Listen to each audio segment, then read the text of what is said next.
Shalom, puji Tuhan kita dipertemukan kembali dengan renungan sore gembala hari ini. Mari kita bersyukur dan berterima kasih kepada Tuhan di dalam doa. Bapa Surgawi, di dalam nama Tuhan kami Yesus Kristus, kami bersyukur dan berterima kasih. Apapun yang terjadi dalam kehidupan kami percaya bahwa Tuhan tidak pernah meninggalkan kami, tidak pernah membiarkan kami. Pimpinan, penyertaan, dan perlindungan Tuhan itu nyata di dalam setiap langkah kaki kami. Berkat-berkat Tuhan senantiasa Engkau curahkan. Oleh karena itu, hari ini kami bersyukur dan berterima kasih. Kami buka hati kami untuk kebenaran firman Tuhan. Terima kasih Tuhan Yesus. Haleluya. Amin. Tema firman Tuhan yang kita renungkan hari ini adalah kuat di dalam Tuhan. Dari surat Filipi pasal 4 ayat yang ke-11 sampai ayat yang ke-13, demikian firman Tuhan. Kukatakan ini bukanlah karena kekurangan, sebab aku telah belajar mencukupkan diri dalam segala keadaan.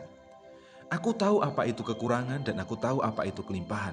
Dalam segala hal dan dalam segala perkara, tidak ada sesuatu yang merupakan rahasia bagiku, baik dalam hal kenyang maupun dalam hal kelaparan, baik dalam hal kelimpahan maupun dalam hal kekurangan. Segala perkara dapat kutanggung di dalam Dia yang memberi kekuatan kepadaku. Seperti halnya Paulus sebagai orang percaya, kita juga harus belajar untuk memiliki sifat dan karakter yang baik dan tepat. Jadi yang pertama, kita harus mencukupkan diri. Belajar menguasai diri, menguasai mata, menguasai keinginan hati, dan apapun yang kita rasakan, kita kuasai, kita kendalikan dengan baik. Dan mari kita mengelola segala berkat Tuhan dengan baik dalam hidup kita. Misalnya kita mendapat berkat gaji, harian, mingguan, atau bulanan. Mari kita kelola dengan baik. Karena tidak semua, tidak 100% itu milik kita. Ada 10% milik Tuhan yang harus kita kembalikan kepada Tuhan. Juga ada bagian-bagian berkat yang harus kita bagikan kepada orang lain. Kita bagikan untuk mencukupi kebutuhan keluarga kita. Jadi bukan hanya untuk kesenangan pribadi kita. Kemudian yang kedua, kita juga harus belajar untuk menerima kenyataan, siap menghadapi segala keadaan. Karena kita tidak selalu menghadapi kesenangan. Kadang ada kenyang, kelaparan, kesusahan, ada sukacita. Kadang kita juga mengalami kerugian, kadang kita tidak berhasil. Tapi semua itu akan memproses, mendewasakan iman dan pengharapan kita di dalam Tuhan. Oleh karena itu mari kita tetap bersemangat dan tidak putus asa menghadapi segala keadaan dan segala kondisi. Percayalah bahwa Tuhan itu menopang, Tuhan memampukan dan memberikan kekuatan kepada kita. Mari kita terima kenyataan dengan ucapan syukur. Kemudian yang ketiga, kita juga harus menyerahkan diri kepada Tuhan.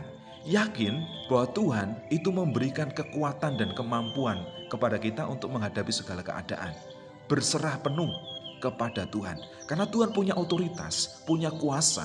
Ia yang memberikan kehidupan kepada kita, yang mengatur alam semesta, dan juga mengatur kehidupan saya dan saudara. Tidak mungkin kita ini ditelantarkan, tidak mungkin kita itu dibiarkan menderita terus-menerus. Pasti tangan Tuhan itu akan menolong, tangan Tuhan itu akan melepaskan kita.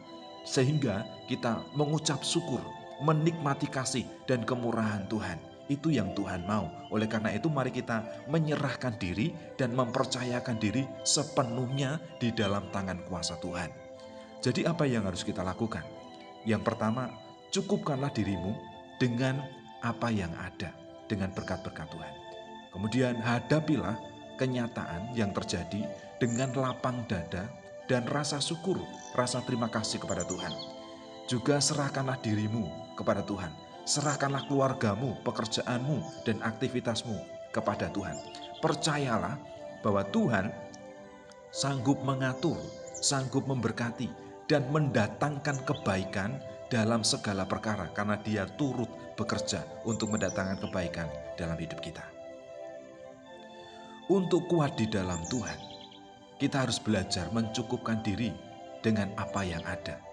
Berani menghadapi kenyataan, dan juga menyerahkan dan mempercayakan diri hidup kita sepenuhnya kepada Tuhan.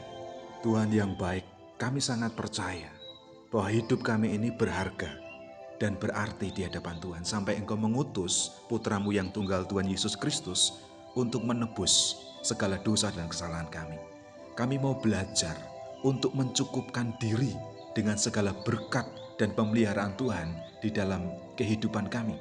Kami juga Mohon supaya Tuhan memberikan kekuatan agar kami sanggup menghadapi kenyataan, karena tidak selalu sukacita, tidak selalu sehat. Kadang tubuh kami lemah, kadang kami mengalami kerugian dalam usaha, dalam bisnis. Tetapi itu akan memproses kami untuk dewasa di dalam Tuhan, dan itu akan membawa hidup kami untuk berserah kepada Tuhan, menyerahkan diri kepada Tuhan, mengakui segala kekurangan dan juga keterbatasan kami. Tuhan, mampukan kami dan berkatilah kami. Ajarlah kami untuk melakukan kebenaran firman Tuhan. Kami percaya Engkau tidak akan pernah meninggalkan kami. Engkau tidak akan membiarkan kami. Kami rindu kuat di dalam Tuhan. Terima kasih untuk firman-Mu yang telah menguatkan kami. Dalam nama Tuhan kami Yesus Kristus. Haleluya. Amin.